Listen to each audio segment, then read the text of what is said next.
Vamos dando início a mais uma escola bíblica. Hoje nós iremos estudar sobre a ira de Deus contra a humanidade.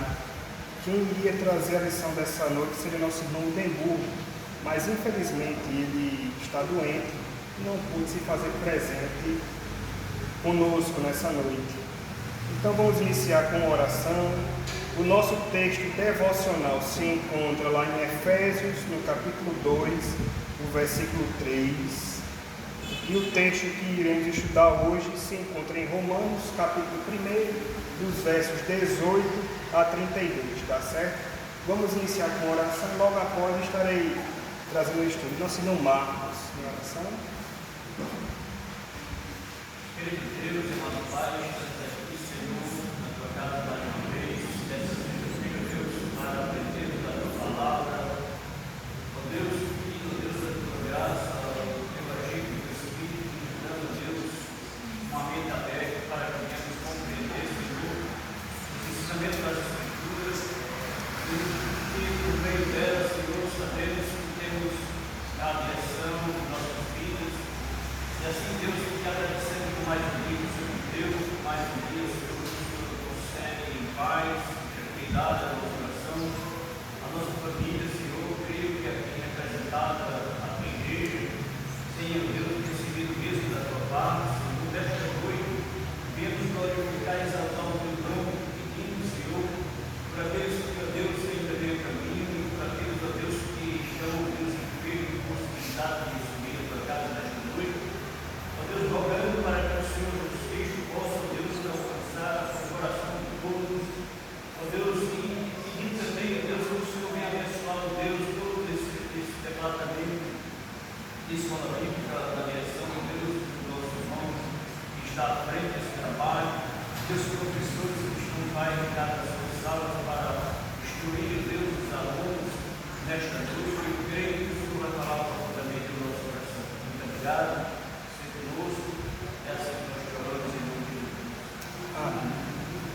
Vamos abrir as nossas Bíblias em Efésios, no capítulo 2. Vamos fazer a leitura do versículo 1 a 3, tá certo?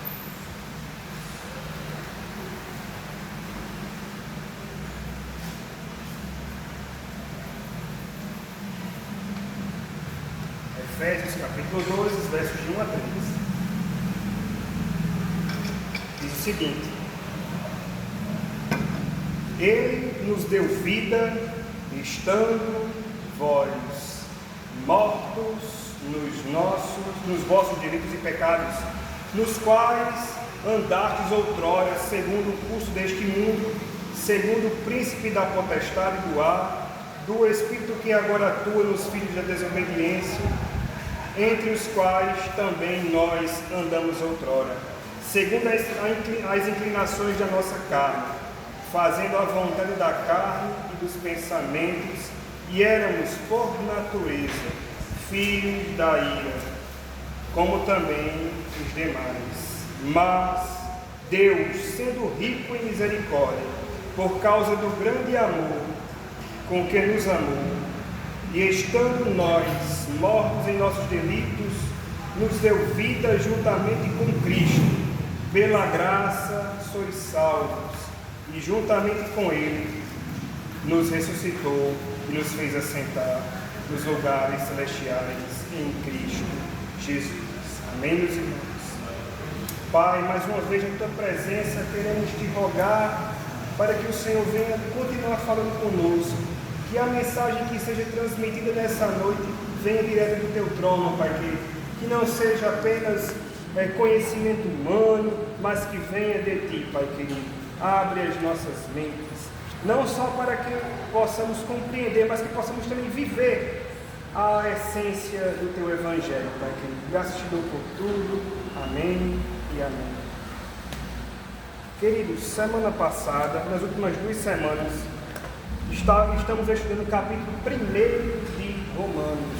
O capítulo 1 é um capítulo extenso, são 32 versículos, e demanda bastante atenção, porque esse livro de Romanos, como eu já havia falado semana passada, de forma introdutória, ele é um tratado teológico.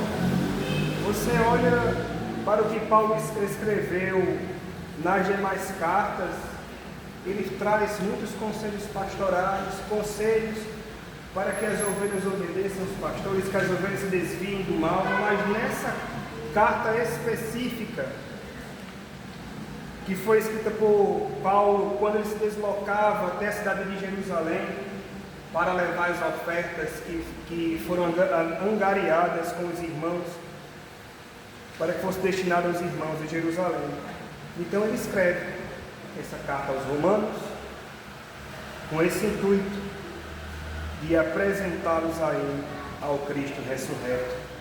É sabido que Paulo não tinha ainda ido a Roma. Posteriormente que ele foi, ele não conhecia especificamente vários irmãos daquela localidade, apenas alguns que no transcorrer da sua trajetória ele encontrou. Então, queridos, o texto de hoje que vamos estudar se encontra nos versos 18 até o 32, que diz o seguinte: a ira de Deus se revela no céu contra toda impiedade e perversão dos homens que detêm a verdade pela injustiça. Porquanto o que de Deus se pode conhecer é manifesto entre eles, porque Deus lhes manifestou. Porque os atributos invisíveis de Deus, assim como o seu eterno poder, como também a sua própria divindade, claramente se reconhecem, desde o princípio do mundo, sendo percebidos por meio das coisas que foram criadas. Tais homens são, por isso, indesculpáveis, porquanto, tendo conhecimento de Deus, não o glorificaram como Deus, nem lhes deram graças, antes se tornaram nulos em seus próprios raciocínios, obscurecendo-lhes o coração insensato. Inculcando-se por sábios, tornaram-se loucos e mudaram a glória do Deus incorruptível em semelhança da imagem de homem corruptível, bem como aves, quadrúpedes e répteis.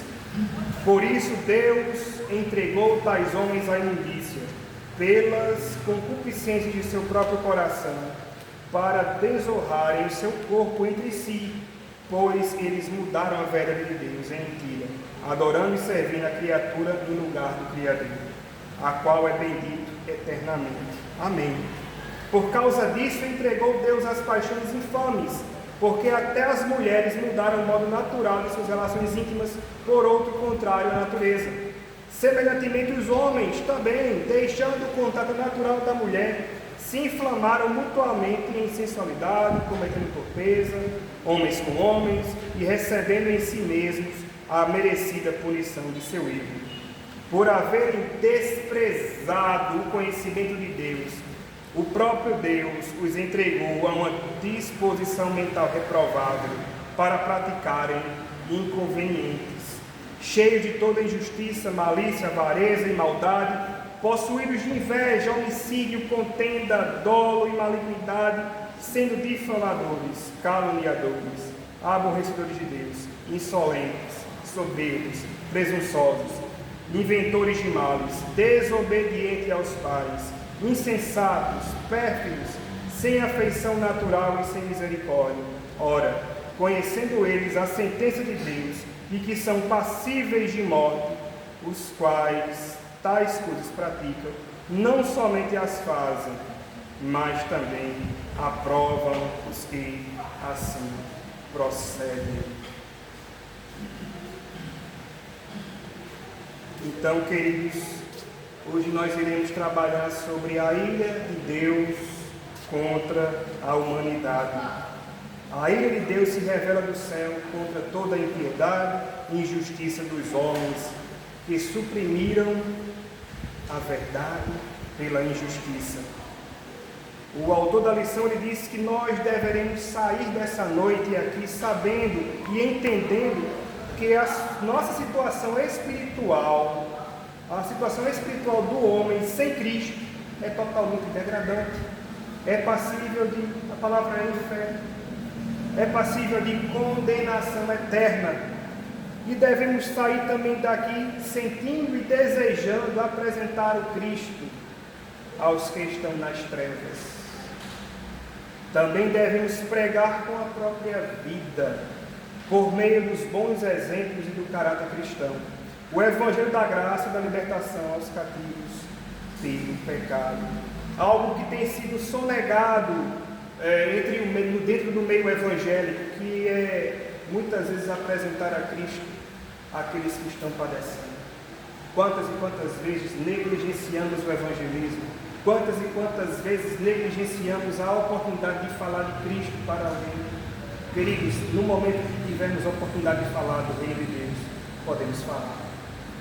Mesmo que não exista uma possibilidade de falar, mas viva com o seu caráter, viva com a sua integridade no seu trabalho, na escola, em sua casa, em qualquer lugar que você esteja frequentando. Então, amados irmãos, este capítulo, ou melhor dizendo, esse versículo do 18 em diante, inaugura uma das sessões mais solenes e indispensáveis das Escrituras, a revelação da justa ira de Deus contra o pecado humano. Muitas vezes queremos barganhar com Deus, questionar Deus, em por que Deus tem ira contra o homem pecador. Antes de anunciar a gloriosa doutrina da justificação pela fé, o apóstolo Paulo conduz, ou melhor dizendo, ele mostra um diagnóstico terrível que assola toda a humanidade, que nós somos indesculpáveis diante de Deus, que nós, através da própria lei, não conseguimos chegar a Deus. Sem o sacrifício vicário de Cristo na cruz do Calvário, nós não nos achegaríamos a Ele. Se não fosse a obra do Espírito Santo que faz com que o homem entenda que é pecador, nós não estaríamos aqui nessa noite. Então, queridos, quando somos iluminados pelo Espírito Santo para compreender a verdadeira gravidade do pecado e a realidade do juízo divino, o nosso coração é tomado de temor e ao mesmo tempo de gratidão a Deus. Temor porque nós olhamos que a nossa condenação sem Cristo é o inferno, é padecer lá no lago de fogo de enxofre, juntamente com o anticristo, o falso profeta, com os anjos caídos. Mas quando nós olhamos que Deus, através da obra de Cristo, nos transportou do império das trevas para o reino da sua luz, nós devemos ser gratos por isso. Todos os dias nós devemos agradecer a Deus por tão grande e tão preciosa salvação. Mas muitas e muitas e muitas vezes nós negligenciamos, nós somos ingratos diante de Deus. Então, queridos, pois somente então enxergamos com admiração renovada a beleza do Evangelho, que Cristo veio ao mundo para comprar a nossa salvação. Não foi uma salvação barata, como alguns querem dizer por aí. Foi sangue, foi a sua vida por mim e por você. Foi um sacrifício vicário.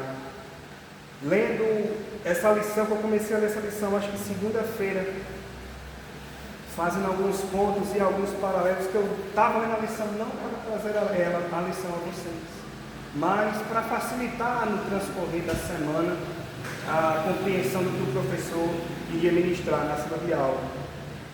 Hoje eu lembrei de um pastor que, mais precisamente lá em 1741, Deus utilizou aquele servo dele, aquele seu servo, para pregar uma pregação que impactou os Estados Unidos da América. Eu falo a vocês de Jonathan Edwards, quando falou, ou melhor, quando pregou sobre pecadores nas mãos de um Deus irado. O texto base se encontra lá em Deuteronômio capítulo 32, se me falha a memória, que foi o tema que ele utilizou para trazer aquela ministração. Segundo aqueles que leram as suas obras, que leram o sermão, ele faz algumas ponderações de como seria o homem vivendo à margem do pecado, como se fosse uma aranha pendurada em uma fina teia e embaixo o fogo. Essa era a nossa condição. com um simples corte, um simples vento, o homem poderia cair nas chamas eternas. Então, queridos, Deus utilizou aquele homem de forma poderosa naquela geração, lá no século XVIII, onde trouxe um avivamento espiritual genuíno daquela nação. E muitas vezes questionamos a Deus por que o Brasil não vive por um avivamento. Achamos que alguns movimentos aí podem ser enquadrados como avivamento. Mas quando olhamos para os frutos desse pseudo-avivamento, nós observamos que a sociedade foi mudada, a sua vida foi mudada, vidas foram salvas, você se arrependeu do seu pecado.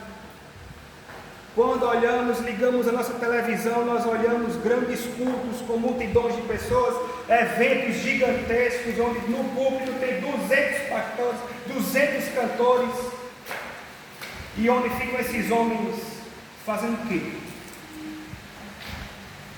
Se auto-arvoram. Não vou dizer a palavra, porque vai estar gravando. Pausa. Então, queridos, o autor da lição,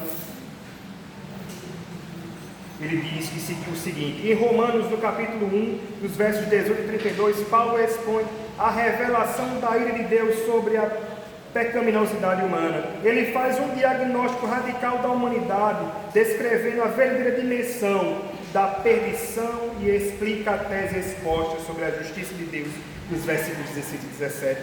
Segundo a Bíblia, somos pecadores antes mesmo de qualquer ação concreta de nossa parte. Em Romanos 5,12, Paulo afirma que, por meio da desobediência de Adão, o pecado e a morte entraram ou tornaram-se realidade para todos os homens, porque todos pecaram. Tem alguns que digam que são a alma mais honesta do Brasil e que nunca pecaram, são mentirosos. Então, queridos, isto é, todos pecaram no pecado de Adão. Assim a ira de Deus se revela aos homens segundo as suas próprias más obras. A expressão homens que detêm a verdade pela injustiça é a peça-chave da leitura do texto. A análise do apóstolo mostra que a depravação da humanidade não é uma fatalidade ou uma consequência de ignorância, mas evidência clara da incredulidade voluntária dos homens. Então, queridos, não são nossas obras, não são boas intenções ou religiosidade que nos sustentam, mas o que nos sustentam é o favor imerecido que foi nos dado por Cristo Jesus, por um Deus que é longânimo e paciente para com o homem pecador. Então, queridos, o sermão de Edwards não era uma ameaça para aquela sociedade pecaminosa, mas um apelo urgente à consciência. Então, queridos, que possamos sair essa noite da igreja com essa consciência urgente de que eu preciso consertar a minha vida. Eu preciso podar aquilo que vem me atrapalhando. Eu preciso de fato voltar ao Evangelho. Irmão Marcos estava falando sobre, quando eu cheguei, sobre o amor de muitos que estão se esfriando. Faça essa autoavaliação consigo mesmo. Se o seu amor de fato está se esfriando para com a obra de Deus e para com o próximo. Então, queridos, a ira de Deus ela é contra toda a humanidade. Não há nada que afaste tanto as pessoas de Cristo quanto a sua incapacidade de saber que precisa dele, ou o fato de se recusarem a admitir isso. John Stott, quando ele falou isso, ele trouxe o próprio exemplo que Cristo deu na sua época, falando sobre a necessidade do médico. Quem é que procura o médico? São os que estão bons fisicamente? Não, são os doentes. Então, Stott ele faz esse paralelo sobre a humanidade. Não são os que têm saúde que precisam de médico, mas sim os doentes. Eu vim para chamar os justos, mas pecadores. Não vim para chamar os justos, mas pecadores. Ao usar essa ilustração do médico, ele não estava dizendo que algumas pessoas são justas. e que eles não precisavam de salvação. Mas ele estava dizendo o seguinte, que essas pessoas pensam que são sãs, mas na realidade elas são doentes também. Então, queridos, assumindo as mesmas situação, eles não podem se chegar a Deus por eles mesmos, porque eles não reconhecem que estão doentes. Então, queridos, só iremos a Cristo se admitirmos que somos pecadores culpados e que sozinhos nunca podemos salvar-nos. Nós observamos isso lá em Efésios, quando lemos o texto. O mesmo princípio aplica-se a todas as dificuldades. Enquanto se nega o problema, nada se pode fazer. Admitindo o problema, imediatamente podemos procurar uma solução para o problema. Então, queridos, a partir do momento que diagnosticamos o que de fato está errado em nossa vida, ou seja, o pecado, nós temos um médico dos médicos para sarar a nossa alma perdida. Então, queridos, na verdade, há muita gente que vive bravateando aí, dizendo que não tem culpa, que não tem pecado, mas quando na realidade eles são pecadores também.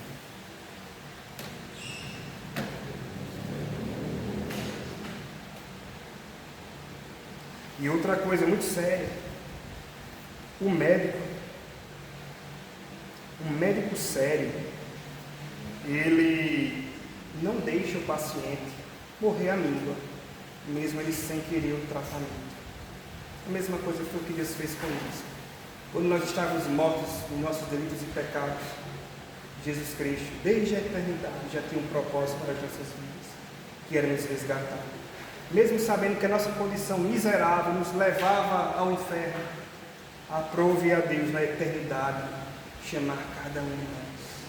Então esse médico dos médicos, ele não deixou o paciente morrer à míngua, ele foi salvar o paciente. Este é o princípio claro, se bem que nada agradável que se baseia em Romanos capítulo 11. Antes de demonstrar que tanto judeus como gentios podem ter acesso à salvação, Paulo precisa provar que tanto o gentio, tanto o judeu, como também nós somos pecadores e precisamos da salvação. Então, queridos, o propósito dessa passagem, portanto, é mostrar que todos os judeus e não judeus são pecadores. Os judeus são pecadores porque foi como eu posso dizer, a nação que foi chamada por Deus e rejeitou a Deus. E nós somos o que está à margem do povo judeu. Somos os gentios, somos outros pecadores, mas aprove a Deus nos salvar.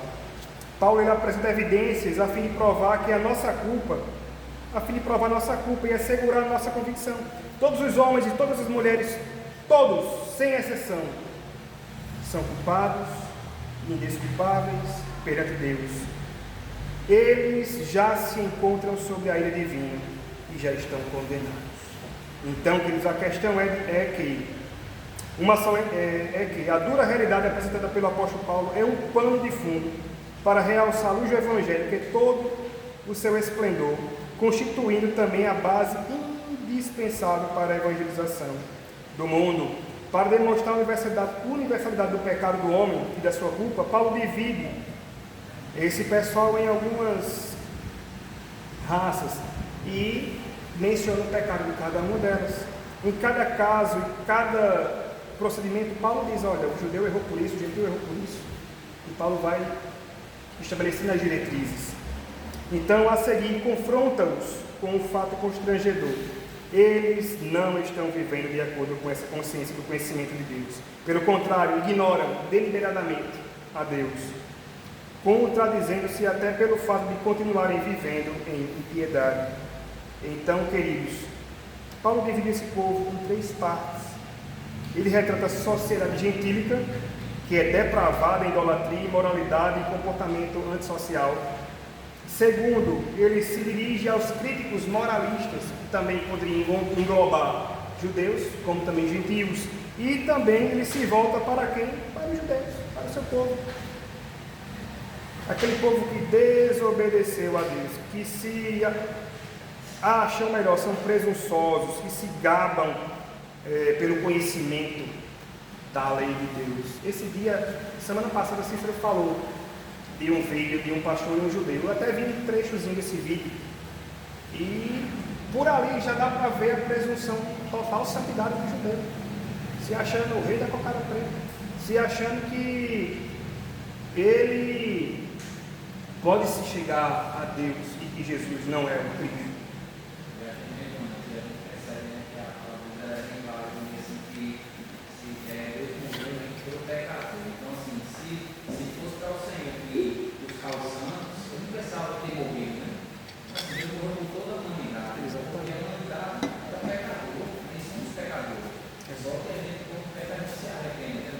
Exatamente. Só quem estava no pecado pegou. Se eu fosse ficar para quem deveria morrer, porque ele deveria dar o seu filho. Se seria criação. Nossa, por isso que Deus veio lá e veio o pecado. Mas também não peço pecado. É verdade. Eu preciso ter essa consciência comigo. Eu sou pecador. Eu preciso me arrepender. O Espírito Santo ele vai tocar. Precisa matar o que eu estou fazendo. Se o que eu estou fazendo para uma Deus, eu preciso. Diferente do que quando a gente for no transcorrer da lição, quando a gente olhar para aqueles que rejeitaram a Cristo e foram entregues à disposição, sua disposição mental, para que, ou seja, estão pecando e tão pouco se podem estar pecando. Estão nem aí com a consciência e com a culpa do pecado. Então, o autor da lição, no tópico 1, ele vai tratar sobre a ira de Deus, Romanos capítulo 1, versículo 18. Alguns pontos que eu tinha anotado na revista foi que a queda trouxe ruína, destruição e morte espiritual para o homem. Que os homens são indesculpáveis e que Deus entregou a concupiscência de seu próprio coração. Então, queridos, a sua natureza, que é a ira de Deus, algo que nós precisamos destacar: a ira de Deus não é a raivinha que nós temos, a ira de Deus não é aquele rancor que nós temos de um irmão, não é. A ira de Deus, ela é justa e ela é santa. A ira de Deus, ela é contra o pecado. A ira de Deus é contra o homem pecador. A ira de Deus não é porque o céu amanheceu azul, amanheceu vermelho, não é por conta disso. A ira de Deus é contra o pecado. Então, queridos, é preciso destacar que Deus não é indiferente ao pecado, pois este é uma afronta à sua santidade, um assalto direto à sua majestade. Assim, a ira de Deus é uma expressão que indica o justo derramamento do desfavor divino em cima do pecador. E quantas vezes nós arvoramos por aí que somos merecedores? Merecedores de quê que nós somos merecedores? Então, queridos, ao declarar que a ira de Deus não é incompatível com o seu amor, ao contrário, é uma expressão do seu amor. Alguns dizem: não, mas Deus, ele não pode se irar porque Deus é amor. Vocês observem que até a figura do amor de Deus foi deturpada pelo mundo. O mundo deturpou o que é amor. Amor para eles é tudo e todos. E nós observamos isso de forma latente na sociedade. Quando olhamos a sociedade hoje, misericórdia. Quando olhamos a sociedade há 100 anos atrás, misericórdia também. Daqui para frente, misericórdia, misericórdia mais. Porque, meu Deus, é só Deus mesmo. Porque somos pecadores. É justamente porque Deus nos ama de forma verdadeira, séria, de forma fiel, que Deus está irado com a nossa pecaminosidade. Meu irmão, se Deus não tivesse amor por nós, Ele não precisava ter mandado seu filho. Para de Noé, na época de Noé, se Deus só amasse, o povo está tudo errado. Espera aí, Noé, eu vou ver essa situação. O povo está fazendo que nem quer, então eu vou ter que dar um jeito aí. Está tudo desmantelado. Eu vou ter que eliminar isso tudo. Justiça de Deus. Chega uma hora que ela vai ser revelada. A punição em forma de justiça. Ele fala de forma bem simples assim, o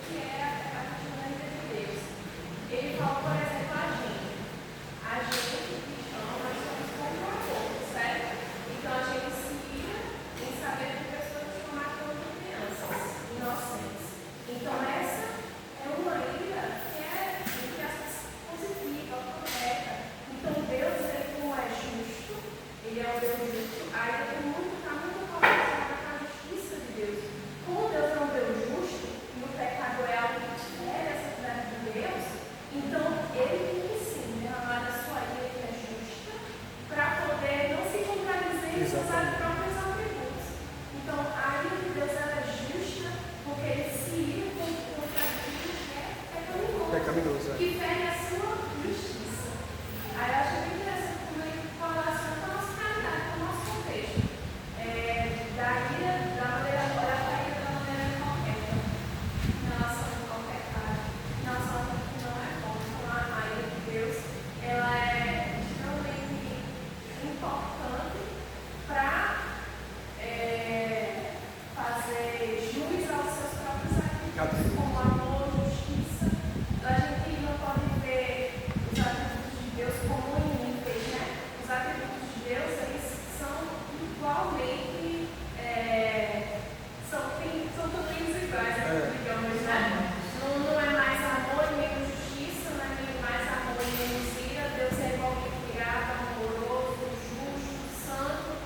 E isso é o que faz dele ser Deus todo-poderoso, né? É verdade. E algo, pronto, hoje eu estava almoçando e fui ver alguma reportagem. A princípio eu tinha ouvido o chamamento da mensagem e rapaz, esse cara já errou no seu primeiro pronunciamento. Mas eu fui escutar o que de fato ele estava falando. E a interpretação que Leão XIV falou, mas tu foi olhar para buscar o Papa novo que foi eleito, é o tema da atualidade. É só o que fala, são sobre as profecias ignorantes sobre o caso, bem como da sua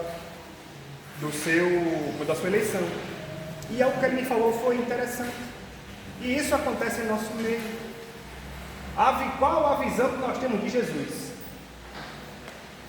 Qual a visão que nós cristãos temos de Jesus?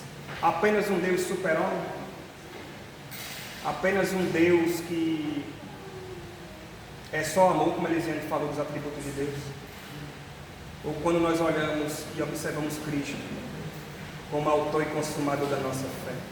Quando nós olhamos para Cristo e observamos que sem o sacrifício dele na cruz do Calvário, nós não estaríamos aqui.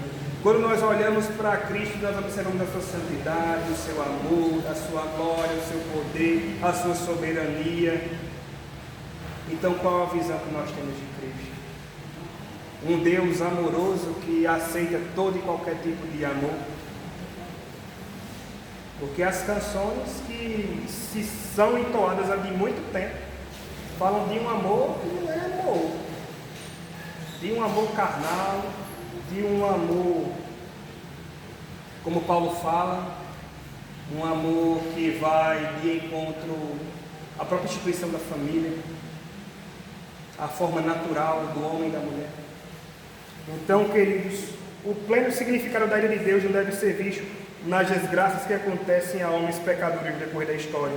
A sua realidade só é verdadeiramente conhecida quando é vista na sua revelação lá no Getsemane e no Gólgota. Ou seja, no momento que Cristo está orando e que o seu suor, sua transpiração se transforma em sangue.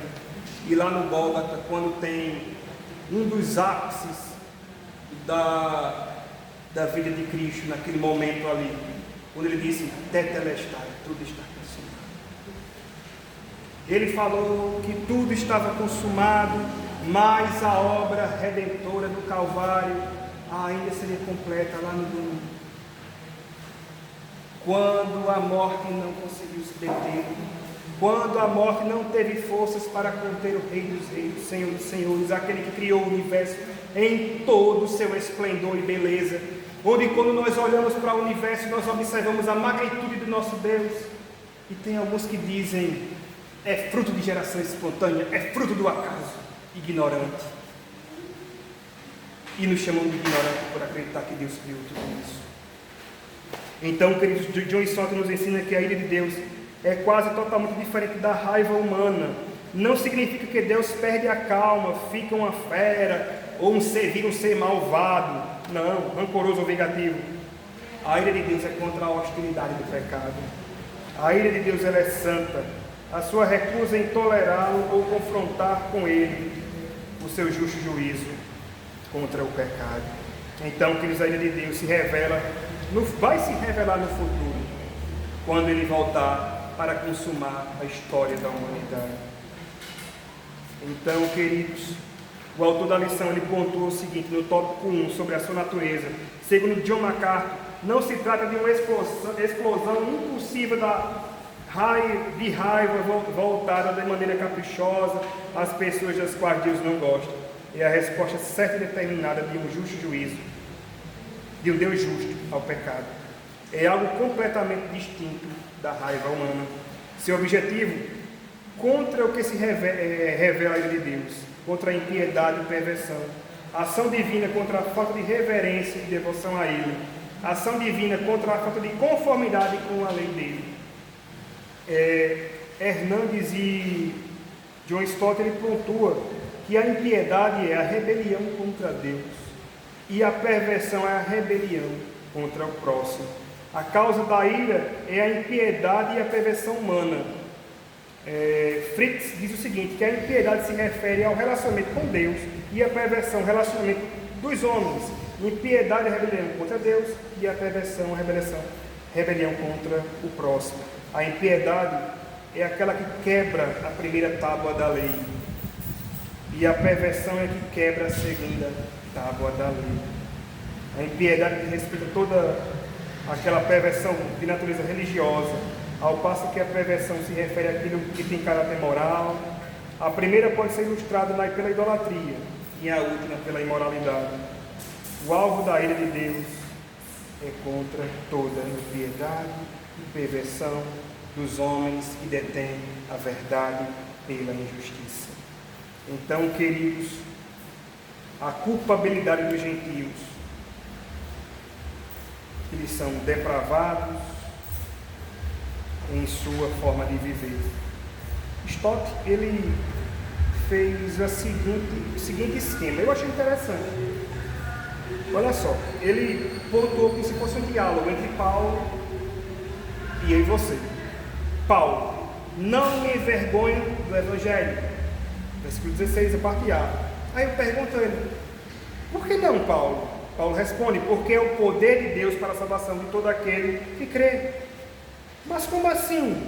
Porque a justiça de Deus, isto é, a maneira como Deus justifica os pecadores, se revela no Evangelho. Versículo 17. Mas qual a necessidade disso, Paulo? Aí Paulo nos responde, porque a ira de Deus é revelada do céu contra toda impiedade e injustiça dos homens, que suprimem a verdade pela justiça. Nós perguntamos a Paulo, mas Paulo, por que as pessoas suprimiram a verdade? E Paulo responde, porque o que Deus se pode conhecer manifesto entre eles, pois desde a criação do mundo, os atributos invisíveis de Deus têm sido vistos claramente. Então, queridos, por uma falta de percepção, de compreensão dessa última parte, surge uma canção que ninguém explica Deus. Por que não? Porque eles não compreendem a Deus. Mas aquele cristão que de fato entende que foi chamado, que foi tirado do império das trevas para o reino da luz, ele vai observar, não, Deus se revela à humanidade, é possível eu conhecer um pouco de Deus. Quando eu olho para o sol, vejo o sol amarelo, mas ele é amarelo visto da terra, visto de lá, e não é essa cor. São os gases que compõem a nossa atmosfera que proporciona essa cor para o sol. Quando nós observamos o céu durante o dia azul, também é a manifestação de Deus. Mas por que ele é azul? A ciência pode explicar. Não, só é por conta disso, aquilo outro. Que a luz do sol bate nas partículas, que tem a refração no espectro luminoso, diz isso. Tenta explicar. Mas está lá manifestado. Quando nós olhamos o nosso corpo, tudo no seu lugar. Tudo, a cabeça sendo cabeça, o olho sendo olho, o pé sendo pé, a mão sendo mão, tudo funcional, nós olhamos a grandeza de Deus. Aí eu digo, ninguém pode explicar Deus? Não em sua completude, mas na forma limitada do homem, nós podemos sim compreender. Então, por não querer compreendê-lo, somos indesculpáveis. essa nossa rebeldia contra Deus é tremenda, meus irmãos. Então, queridos, como se vê, quando se trata de falar em uma auto-revelação de Deus, pode-se fazer de 4 maneiras. Primeiro, Deus revela a sua glória, eterno poder e sua natureza divina através da criação. Segundo, Ele revela a sua ira contra o pecado daqueles que suprimem o conhecimento que tem a respeito de Deus, Criador. Terceiro, Ele revela a sua justiça.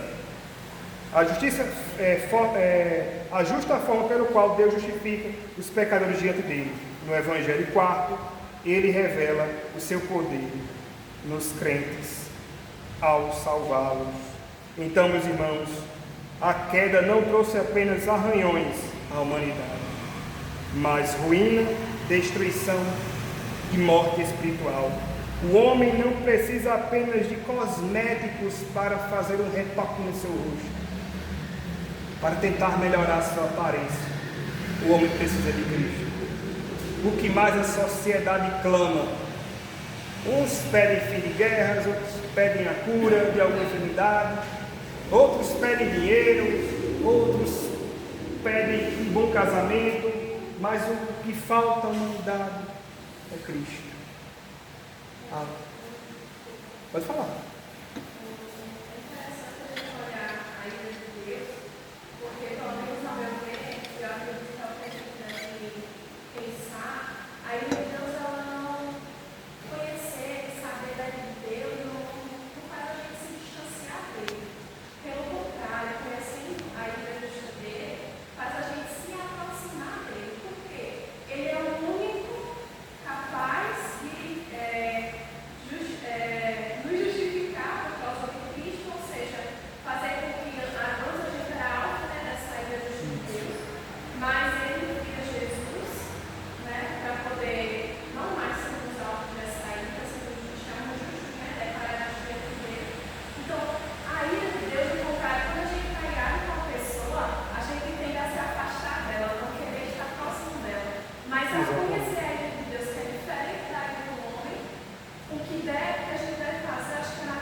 Então, queridos, quando nós olhamos para Romanos, nós observamos uma radiografia, não da sociedade apenas daquela época, mas uma radiografia nossa, do nosso tempo.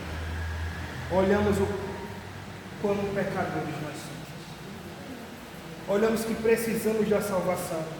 Quando o homem que está sobre a ira de Deus é conduzido pelo Espírito Santo a entender de fato que ele é pecador e que precisa de salvação, aí o negócio está feito. Ele começa a entender a beleza do Evangelho. Paulo, ele rechaça a teoria de que o homem é naturalmente bom. Eu, quando estava na universidade, eu sempre olhava esses filósofos e olhava assim, esse cara está errado. Não tem condição de... Eu estudo na igreja que o homem é pecador, que o homem é mau, e vem o cara dizer como é bom. O pensador francês Rousseau disse o seguinte: ele estava totalmente equivocado quando postulou que o homem essencialmente é bom. O mal não está apenas nas estruturas sociais. O mal não é apenas um subproduto do ambiente. O coração do homem, ele é a fonte do que é mal. Então, Rousseau errou. Querido, não é o ambiente que é mal, não. Somos nós. E o quanto que esse pensamento aqui afetou a geraçãozinha dele? Influenciou teologicamente, influenciou moralmente,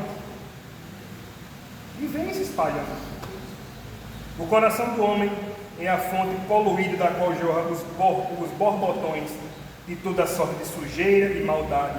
O caos infernal da sociedade é apenas um reflexo do nosso coração.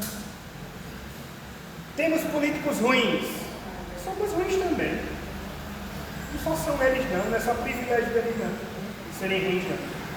Somos nós também. Em segundo lugar, Paulo rejeita a ideia de que o maior problema humano é a falta de conhecimento. O problema do homem não é a ignorância da verdade de Deus, mas abafar, ou seja, sufocar essa verdade. Não é o desconhecimento involuntário da verdade de Deus, mas a rejeição consciente dessa verdade. Deus se revelou aos homens, mas ele sufocou esse conhecimento, banindo Deus deliberadamente da sua vida. A palavra que Paulo quer dizer aqui, quando o homem ele troca de fato essa justiça que Deus substitui, ele quer dizer que o homem quer sufocar Deus, como se você estivesse pegando alguém, estivesse empurrando ele para dentro da água. É isso que o homem caído quer fazer com Deus, de forma deliberada, porque ninguém nasce ateu. Fulano é inocente, mas Deus se manifestou através da criação. Então, quer dizer, em terceiro lugar, Paulo repudia a falsa mensagem de que o homem tem apenas necessidades imediatas.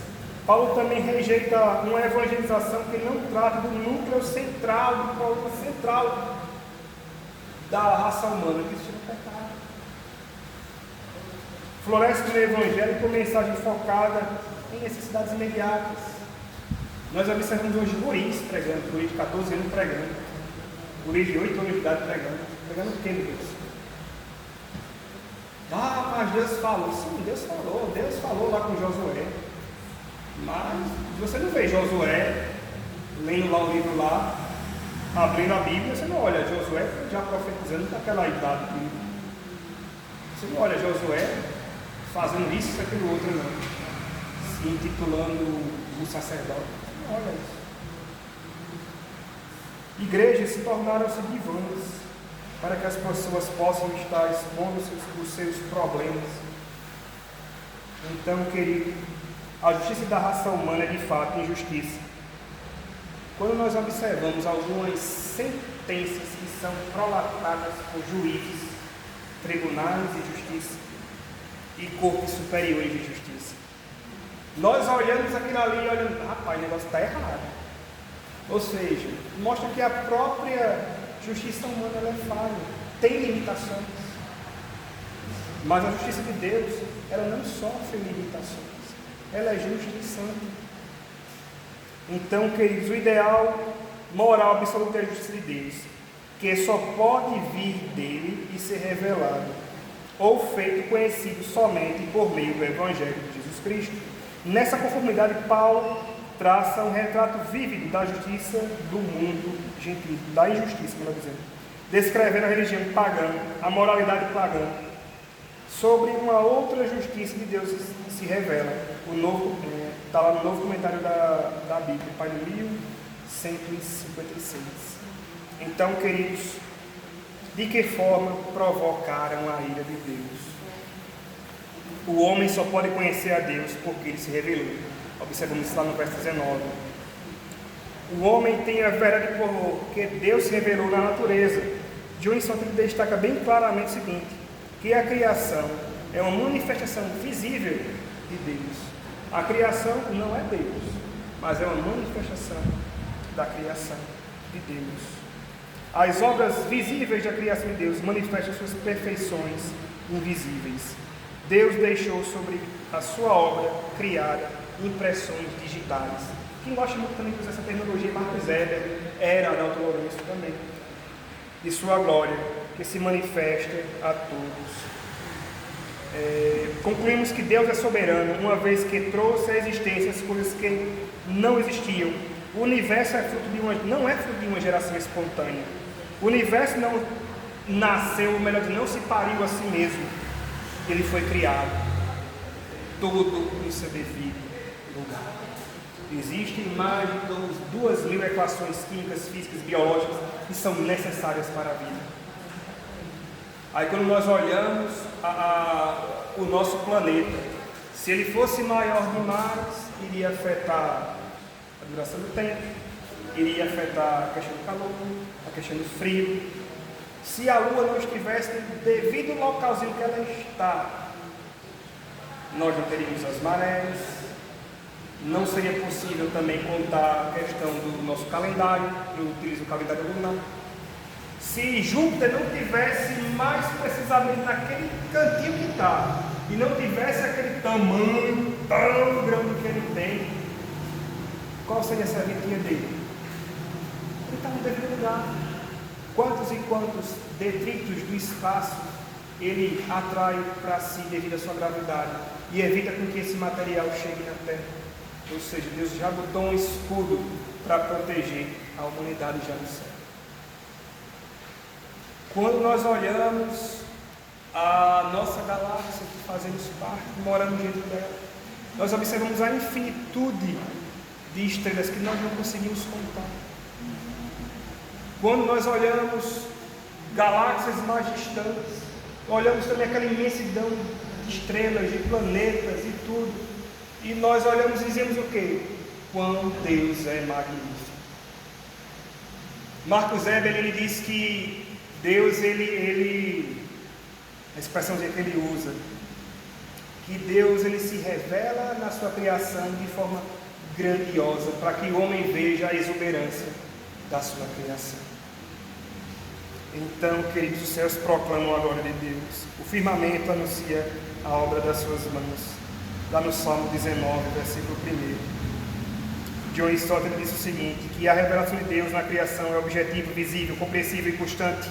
O problema não está na clareza da revelação, mas na cegueira espiritual do ser humano. João Calvino declarou: a ignorância não serve de desculpa, pois Deus se manifestou suficientemente a todos, mesmo aqueles que nunca ouviram o Evangelho. Ele se revelou. A cegueira do homem é voluntária. Calvino chama isso de culpa agravada. Quanto mais o homem vê a glória de Deus na criação e ainda assim o rejeita, mais clara se torna a sua rebelião. Aí quando você olha para alguns cientistas lá do passado e olha para os cientistas de hoje, que tem várias e várias tecnologias que aqueles que viveram há 200 anos atrás não tiveram, ou seja, como você consegue dimensionar o que é a culpa que eles têm de enveredarem pelo ateísmo, de quererem deturpar os ensinos nas escolas, falando que o homem veio e várias modificações até chegar aqui. Adalto Lourenço diz o seguinte, que a complexidade da criação é tamanha que não há como explicá-la sem a ação de uma mente inteligente. O acaso não produz ordem, beleza e propósito. Toda a natureza aponta para o Criador. Meus irmãos, como isso é magnífico. Tudo aponta para o Criador. Marcos Weber diz o seguinte, que as evidências de planejamento na criação são abundantes, da arquitetura da célula ao ajuste fino do universo, tudo gira, ou melhor, tudo grita, houve um projeto, e onde há projeto, há um projeto. Os itens que eles criam no trabalho dela demonstram que houve um Criador. Aquilo que está lá no papel que foi esboçado não surgiu do nada, não foi uma caneta que estava lá em cima da mesa ou do computador que traçou tudo aquilo. Existia uma mente criadora por trás daquilo. Um teólogo britânico diz o seguinte: ele argumenta que a complexidade dos seres vivos indica um Criador inteligente. Se encontrássemos um relógio no chão e o examinássemos de forma minuciosa, nós só poderíamos chegar a uma conclusão: e alguém criou aquele relógio. Aquele relógio não veio do acaso. Aquele relógio não foi que estava em uma praia que existiam seringueiras, que um raio bateu na seringueira, que a seringueira derreteu, que escorreu a borracha, que a borracha, com o calor do local e do raio, aqueceu e formou a pulsa do relógio, onde outro raio caiu na areia, bateu na areia da praia e fez o vidro, onde os mecanismos das engrenagens se ajustaram e apareceram do nada. Irmão, isso é loucura, acreditar nisso. É mais fácil acreditar que existe um Criador. Então, queridos, o autor da lição ele entra na rejeição deliberada da verdade revelada na natureza. Deus, de maneira soberana, tem apresentado os seus atributos e a sua existência por meio da natureza. Embora a expressão "o que Deus se pode conhecer" não possa ser tomada em termos absolutos. Talvez Paulo diz que as pessoas que não estão em Cristo não conhecem a Deus. Temos a referência lá em Gálatas capítulo 4, 1 Tessalonicenses 4, 5 e 2 Tessalonicenses 1, 8.